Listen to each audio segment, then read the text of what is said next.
माई आई गईले दुल्हा सुंदर दुल्हा माउरी पाई नीलियाले से हरा पाई नीलियाले अरे माई आई गईले दुल्हा सुंदर दुल्हा माउरी पाई नीलियाले से हरा पाई नीलियाले अरे माई तावले तो सुहावा के फोन आइले कब बरिया तइए अरे माई तावले तो सुहावा के टेलीफोन आइले कब बरिया तइए अरे सुहावा हमर जे बाबा बड़े सके हुए बड़ परिवार हुए हित से कुटुम्ब हुए हित से कुटुम्ब हुए अरे सुहावा जब सब होइहा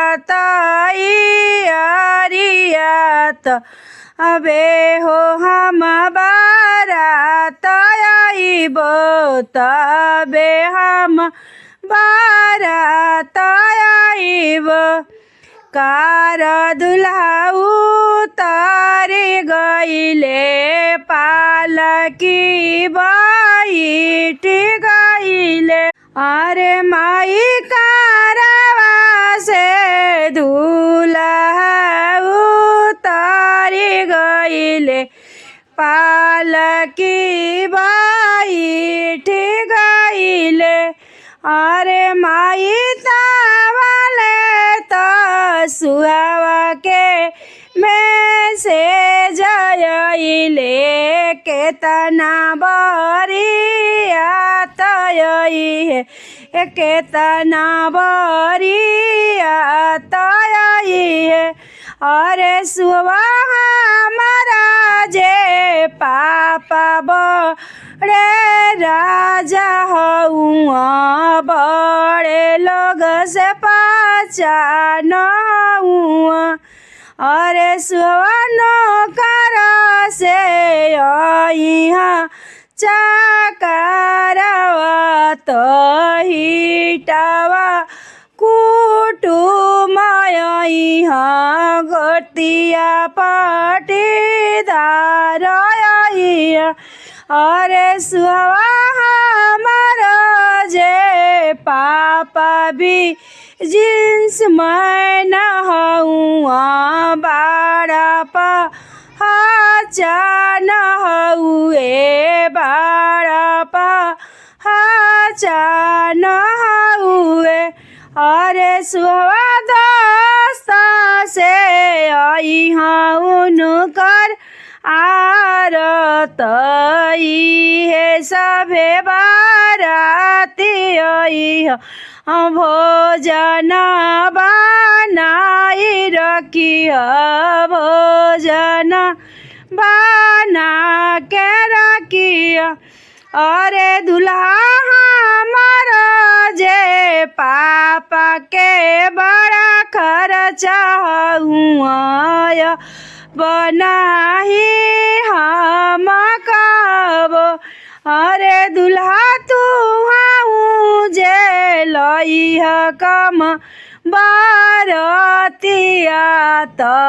पापा जानी परेशान कर अरे माई तना बचन दुल्हा सुन गईले माउरी पाटकी दिहले अरे पापा कैसन घरवा चल मोरे बिया त ससुर गरीब हउआ ससुर गरीब हउआ अरे माई आई गइले दुल्हा के पापा मौरिया पहिराई देले दुल्हा सा